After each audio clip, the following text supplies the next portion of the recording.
Hello बच्चों, स्वागत है आपका प्यारा अपना यूट्यूब चैनल जीवन संघर्ष 224 में। तो जैसा कि आप जानते हैं कि आपका एग्ज़ाम का समय धीरे धीरे काफ़ी नज़दीक आ चुका है। से 6 दिन और बच चुके हैं, जबकि 6 दिन लास्ट दिन आपका एग्ज़ाम है 15 से। तो आप ही के लिए यह चैनल जीवन संघर्ष 224 हरदम सेवा में है और आगे भी रहेगा। चलिए, पिछले वीडियो में हम सब जो पढ़े थे विज्ञान का सिलेबस में पढ़े थे कि विज्ञान में जो VVI क्वेश्चन पूछे गए हैं एग्जाम में, उसका मैं आपको क्वेश्चन लिख दिया था कि ये सब एक बार रिवाइज कर लीजिएगा। उसी प्रकार आपको हिंदी भी दिए थे, ठीक है, मैथ में भी मिला है, उसी प्रकार साइंस में भी मिले हैं। तो आज लेकर आए हैं आपके लिए प्यारा सा क्वेश्चन, ठीक है, जो बिहार बोर्ड में बार बार पूछे गए हैं। उसको आप एक बार घर पर बैठ के रिवीजन कीजिएगा, ठीक है। तो आइए हम सब पढ़ते हैं क्या क्वेश्चन है, ठीक है ना। तो आइए पढ़ते हैं। कह रहा है कि VVI क्वेश्चन, ठीक है ना, VVI क्वेश्चन प्रश्न है जो क्या चीज में है, संस्कृत में, ठीक है। तो संस्कृत में उम्मीद है आप सब बढ़िया से पढ़े होंगे, मन लगा के पढ़े होंगे, ठीक है ना। तो आपको ये सब क्वेश्चन एक बार रिवाइज कर लेना है, ठीक है, और रिवाइज करके आप ऑब्जेक्टिव पर भी ध्यान देना है। मैं अगला वीडियो भी लेकर आऊंगा, ठीक है ना, इसका सेकंड पार्ट भी मैं लाऊंगा, ठीक है। तो आइए, टोटल जो है आप देख सकते हैं, टोटल हमारा कितने क्वेश्चन बन रहे हैं। तो टोटल हमारा 23 क्वेश्चन है, ठीक है बच्चों। तो 23 क्वेश्चन के बाद सेकंड पार्ट भी आएगा, हमारा सेकंड पार्ट भी आएगा, ठीक है ना। यानी सेकंड पार्ट आएगा हमारा बुआ बाबू, ठीक है ना, संस्कृत में ही। कौन विषय में आएगा, संस्कृत विषय में ही आएंगे सेकंड पार्ट, ठीक है। तो आइए बच्चों, हम सब समझते हैं क्या प्रश्न कह रहा है, ठीक है।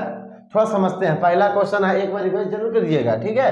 क्वेश्चन हमारा है कि मंगलम पाठ का 5 वाक्यों वर्णन करें। तो संस्कृत का प्रथम चैप्टर है मंगलम पाठ, ठीक है ना, जो उपनिषद से संकलित है। इसमें टोटल 5 गो मंत्र है, ठीक है ना, 5 उपनिषद से संकलित है।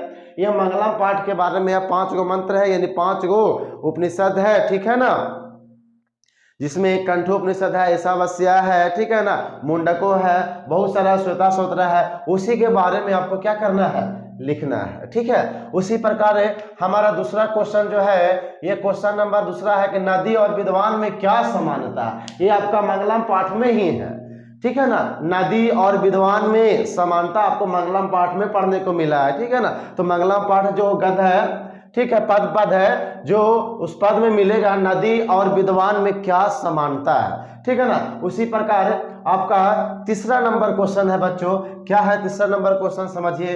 लिखा हुआ मंगलम पाठ के आधार पर जीव और आत्मा के संबंध के बारे में क्या है। यानी मंगलम पाठ के आधार पर जीव एवं आत्मा, ठीक है ना, आत्मा जो नदी और आत्मा के नदी आत्मा क्या है, ठीक है ना, नदी वाला छोड़ दीजिए, मिस्टेक हो गया, ठीक है ना। आत्मा क्या है, तो आत्मा सूक्ष्म से सूक्ष्म है, छोटा से छोटा है, बड़ा से बड़ा है, या सभी प्राणियों के हृदय में छिपा हुआ रहता है। तो वही आत्मा के बारे में लिखना है, ठीक है बच्चों।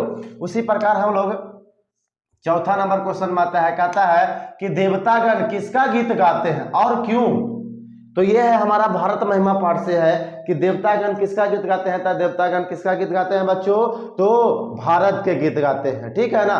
भारत के गीत गाते हैं कौन, देवता लोग बार बार इसी भारत भूमि पर फिर से जन्म लेने की बातें करते हैं, ठीक है ना। तो उसके बारे में लिखना था। चलिए, 5वां नंबर रिवीजन कीजिएगा कि भारत भूमि पर देवता क्यों बार बार जन्म लेना चाहता है। इसका भी जिक्र मैंने किया, क्वेश्चन आ गया कि भारत भूमि पर देवता लोग बार बार क्यों जन्म लेना चाहते हैं, ठीक है ना। तो भारत भूमि जो है सभी सौंदर्य से परिपूर्ण है, यहाँ किसी चीज की कोई कमी नहीं है। सारी विधि व्यवस्था यानी जितने भी अर्थव्यवस्था की चीज है, सारा का सारा जो है हमारा भारत से निर्माण हुआ है, दूसरे देश सीखा है इससे, ठीक है ना। उसी के बारे में आपको लिखना है, ठीक है ना, कि देवता लोग कहाँ है, भारत में बार बार जन्म लेना चाहते हैं, ठीक है। भारत जो है देवों की भूमि है। भारत किसकी भूमि है, देवों की भूमि है। चलिए हम लोग 6 नंबर क्वेश्चन पढ़ते हैं, क्या है, भारत महिमा पाठ में कितने पुराण का उल्लेख किया गया है, ठीक है। भारत महिमा पाठ में आपको 2 पुराण का उल्लेख किया गया है, ठीक है। पहला श्रीमद् भागवत पुराण और दूसरा है विष्णु पुराण, ठीक है। श्रीमद् भागवत पुराण और दूसरा है विष्णु पुराण। उसके बारे में दोनों श्लोक है, ठीक है। उस श्लोक में दोनों में बारी बारी से बातें बताए गए हैं, उसके बारे में लिखना है, ठीक है। उसी प्रकार आपका आ जाता है 7वां नंबर, पंडित कौन है। यह पंडित किसे कहा जाता है, कह रहा है कि पंडित कौन है, पंडित किसे कहा जाता है, ठीक है। तो इसी प्रकार था, पुराण का उल्लेख था, फिर देवता क्यों बार बार जन्म लेना चाहते हैं भारत में, ठीक है। तो कह रहा पंडित क्या है, तो पंडित ये है हमारा नीति श्लोक पाठ से लिया गया है, जिसमें पंडित उसे कहते हैं जो मनुष्य के सभी जीवों के बारे में जानता है, ठीक है, उसके आत्माओं के बारे में जानता है, उसके हर एक गुण दोष के बारे में जानता है, यानी पूरे के पूरे जो है उसके बारे में पूरा बायोडाटा जानता है, उसी को हम क्या कहेंगे, पंडित। जो सर्दी गर्मी मौसम में सिर्फ एक समान रहता है, ठीक है, उसी को हम पंडित कहते हैं, ठीक है। तो उसी के बारे में आपको पढ़ना है, तो रिवीजन करना है। तो हमारा चलते हैं 8वां नंबर, नीति श्लोक पाठ के आधार पर मूर्ख कौन है। तो नीति श्लोक पाठ के आधार पर मूर्ख उसे कहते हैं जो बिना बुलाए चला आता है, ठीक है, और बिना पूछे बहुत बोलता है। जैसे आप सब जो है, हम सब भी जो है बिना बुलाए कहीं ना कहीं चल जाते हैं, तो ये मूर्खता है, अपने आप में एक अपमानित सा लगता है, ठीक है ना। तो बिना बुलाए मूर्ख लोग आते हैं, तो बिना बुलाए आप समझ जाइएगा, चाहे शादी विवाह हो, कोई भी बर्थडे हो, कोई भी ऐसा चीज हो, जो बिना बुलाए मत जाइएगा, नहीं तो आप मूर्ख हो जाइएगा, ठीक है ना। अपने आप में एक शर्मिंदगी महसूस होगा कि हम बिना बुलाए आए हैं, ठीक है, और बुला लेता है तो खूब एकदम छाती तान कर जाते हैं, पूरा बढ़िया से एकदम इंजॉय करके आते हैं, ठीक है ना। तो उसी प्रकार जो बिना बुलाए जो आता है उसको हम क्या कहते हैं, मूर्ख कहा गया है, या नीति श्लोक पाठ के आधार पर, ठीक है बच्चों।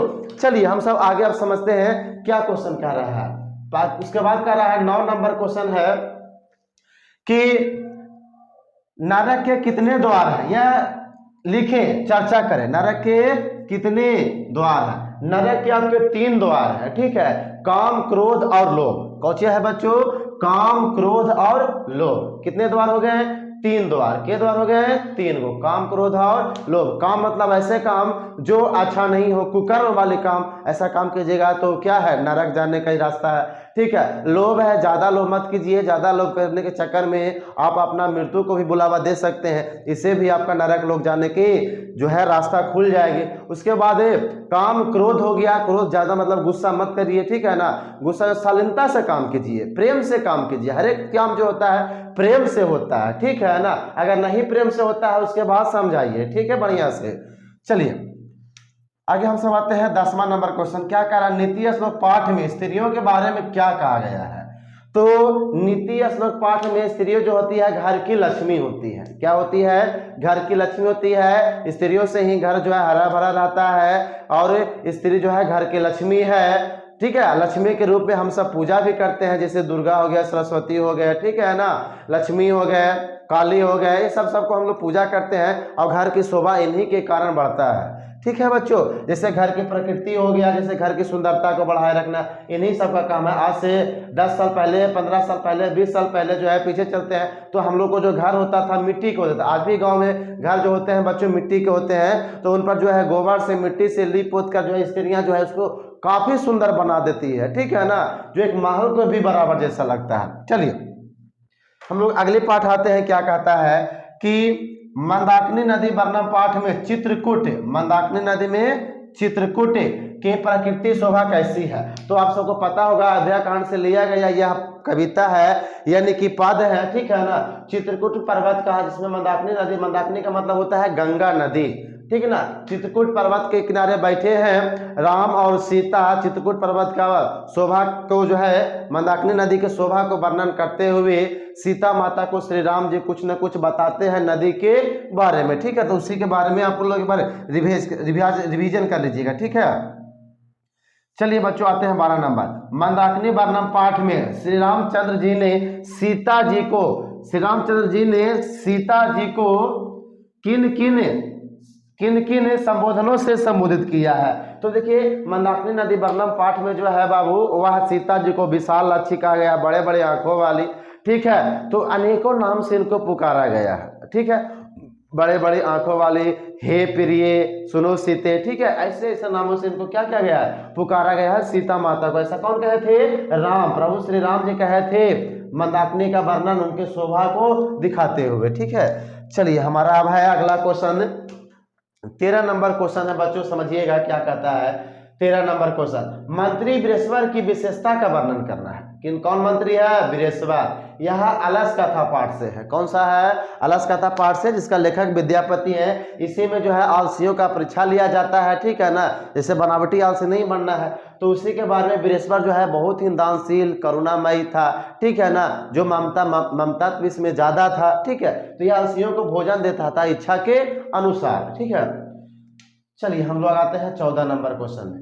आलस कथा का संदेश क्या है? आलस कथा का संदेश यही है बच्चों कि हम सब जो है बनावटी आलसी ना बने, झूठ मूठ का आलसी नहीं बने, ठीक है ना। ज्यादा आलसी करने के बाद जो है आप ही को हानि हो सकता है, ठीक है ना। नहीं तो आलसी जिस प्रकार का पाठ के आधार पर आलसी लोग जो है भूखे रह सकता था लेकिन कुछ काम नहीं कर सकता, उसी प्रकार हम सबको आलसी नहीं बनना है, काम करना है, जीवन में आगे बढ़ना है, ठीक है। चलिए हम लोग अब आते हैं 15 नंबर क्वेश्चन में। क्या कहता है देखते हैं 15 नंबर। चारों आलसियों का संवाद कैसा था? तो चारों आलसियों जो थे, बहुत से उसमें आलसी अल्लाह सल्लल्लाहु में ढेर सारा आलसी हो गया था, बहुत सारा आलसी हो गया था, ठीक है ना। तो उसमें खर्च ज्यादा बढ़ गया, तो खर्च को कम करने के लिए एक नियोगी पुरुष ने कहा कि अल्लाह सल्लल्लाहु में आप आग लगाइए, आग लगाने के बाद आलसियों को परीक्षा लीजिए, ठीक है ना। तो खाना पुना खिलाकर, भरपेट खिलाकर सब जो है अल्लाह सल्लल्लाहु में सोने के लिए चले गए आलसी। तो उनको जो है बाहर से गेट लगा नहीं था, बाहर से गेट ऐसे ही था, ठीक है ना, बिल्कुल खुला हुआ था। तो आग लगा दिया गया। जो भी बनावटी पुरुष थे आलसी, यानी धूर्त आलसी माने बनावटी आलसी जो भी थे वह भाग गए, और मुख्य रूप से 4 आलसी आपका वहां रह गए थे। तो एक आलसी कहता है यह कैसा हल्ला है, तो दूसरा कहता है कि लगता है इस घर में आग लग गया है। तो तीसरा कहता है कि इस गांव में कोई धार्मिक नाम का व्यक्ति नहीं है जो हम लोग के ऊपर भींगा हुआ चटाई ढक सके, ताकि आग का लावा जो है हमारे ऊपर ना गिरे और हम जल ना पाए। तो चौथा आलसी कहता है कि अरे बचाल, कितना बकर बकर करते हो, कुछ समय के लिए शांत नहीं रह सकते। यही चारों आलसियों का जो है बच्चों संवाद था, ठीक है। 16 नंबर आते हैं। क्या कहता है? आलसशाला में आग क्यों लगाया गया? तो आप सब जानते हैं कि आलसशाला में आग जो है बच्चों वह आलसियों की परीक्षा लेने के लिए लगाया गया था। किसके लिए? आलसियों की परीक्षा लेने के लिए आलसशाला में आग लगाया गया था, ताकि जो है बहुद्रव्य में रुपया खर्चा ज्यादा ना हो उसमें, ठीक है ना। इसलिए आलसियों की पहचान करने के लिए, ठीक है ना। जिस प्रकार कोचिंग जो है, कोचिंग में हो गया या विद्यालय में हो गया, तो पढ़ने वाले बच्चों का टेस्ट लिया जाता है ना, पढ़ाने के बाद सर लोग टेस्ट लेते हैं ना, तो उससे यह पता चलता है कि कौन बच्चा पढ़ने वाला है और कौन बच्चा जो है टाइम वेस्ट करने वाला है, ठीक है ना। उसी के बारे में आपको, तो ये था आलसी के बारे में, ठीक है ना। अगला प्रश्न है हमारा, क्या कहता है कि आलसशाला में वास्तविक आलसियों की संख्या कितनी थी? तो आलसशाला में वास्तविक आलसियों की संख्या हमारे 4 थे बच्चों, ठीक है ना। और चारों का संवाद आपको हम बता चुके हैं, ठीक है। तो आगे चलते हैं। कह रहा 18 नंबर में कि आलसशाला पाठ का वर्णन अपने शब्दों में कीजिए। तो कह रहा आलसशाला पाठ का, यानी आलस कथा जो है, आलस कथा के बारे में आपको अपना मन से लिखना है। जो भी सर के द्वारा पढ़ाया गया किताब से है वह अपने मन से लिखना है, ठीक है ना, उनके बारे में बताना है। चलिए आगे हम लोग चलते हैं। तो आगे समझिए क्या है। कह रहा है कि कर्मवीर कथा के आधार पर राम परमेश्वराम के परिवार का वर्णन करें। तो कर्मवीर कथा आप समझते हैं कि वह बच्चा जो है भिखनटोला का गांव का ही कहानी है, ठीक है ना, बिहार प्रांत में है भिखनटोला, उसके बारे में यह बताया गया है। तो भिखनटोला में गांव में एक कर्मवीर जो था, खेलते हुए व्यक्ति था, एक लड़का था, बेचारा खेल रहा था, उसको जो है शिक्षक लोग पढ़ाने के लिए चल गए, बहुत मेहनत किया बेचारा, और अपने जो है अच्छे पद पर नौकरी किया, IAS, ठीक है ना, केंद्रीय लोकसेवा परीक्षा को पास किया था। चलिए आगे आते हैं, जिसको हम कहते हैं BPSC, ठीक है। 19 नंबर हो गया। 20 नंबर हम चलते हैं। कर्मवीर कथा से हमें क्या शिक्षा मिलती है? तो कर्मवीर कथा से बच्चों हमें यही शिक्षा मिलती है कि मेहनत करना है, किसी भी क्षेत्र में मेहनत करना है तो जी जान लगा के करना है। जैसे आप सब पढ़ाई कर रहे होंगे, ठीक है ना, तो खाने के बाद सीधा आपका ध्यान जो है एकदम कॉपी किताब पर जाती होगी कि अब हमारे पास टाइम बहुत कम है, ठीक है ना, और आप सब मन लगा के पढ़ाई करते होंगे, ठीक है ना। तो इसी प्रकार से मन लगा के पढ़ाई करते रहिए। चलिए आगे है 21 नंबर क्वेश्चन। क्या कहता है? राम परमेश्वराम का चरित्र चित्रण करना है। तो राम परमेश्वराम के बारे में आप लिखिए, जिस प्रकार आपको हम हिंदी में बताए थे मगम्मा के बारे में लिखिए, ठीक है ना।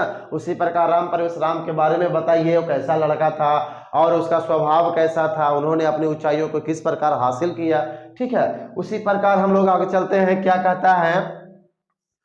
22 नंबर क्वेश्चन कहता है कर्मवीर कर्मवीर कौन था एवं उसके जीवन के से हमें क्या शिक्षा मिलती है।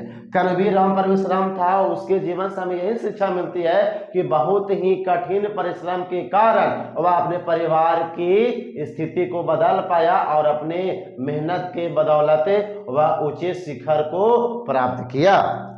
चलिए आगे आते हैं हमारा 23 नंबर क्वेश्चन। राम परमेश्वराम की प्रतिज्ञा यानी प्रतिष्ठा, सॉरी बच्चों, प्रतिष्ठा कहाँ कहाँ देखी जाती है। तो राम परमेश्वराम की प्रतिष्ठा जो है पूरे गांव में देखी जाती है, पूरे राज्य में देखी जाती है, जिले में देखी जाती है और उनके स्कूल में भी प्रतिष्ठा थी। प्रतिष्ठा मतलब सम्मान। जैसे ही आप जिंदगी में ऊंचाइयों को हासिल करने लगेंगे लोग आपको इज्जत करना शुरू कर देंगे। आप अपने जीवन में ऊंचाइयों को हासिल नहीं करेंगे तो लोग आपको हीन दृष्टि से देखेगा। जिस प्रकार एक बेरोजगार होता है उसको जो है कोई भी देखता नहीं है, बिल्कुल गरीब की जैसा, भिखारी के जैसा उसको समझता है। आप अगर पैसे वाले हो जाएंगे, आप अगर ऊंचे पद पर हैं तो आपको एक एक व्यक्ति सम्मान करेगा, ठीक है ना। उसी प्रकार से है उसका प्रतिष्ठा देखी जाती है।